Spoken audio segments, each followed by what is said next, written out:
మేఘాల్లో సన్నాయి రాగం మోగింది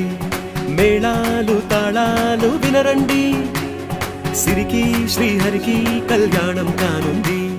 శ్రీరస్తు శుభమస్తు అనరండి అచ్చు తెలుగింట్లో పెళ్లికి అర్థం చెప్పారంటూ మెచ్చదగు ముచ్చట ఇది అని సాక్ష్యం చెబుతామంటూ జనులంతా జై కొట్టేలా జరిపిస్తామండి అందాల కుందనపు బొమ్మవని జత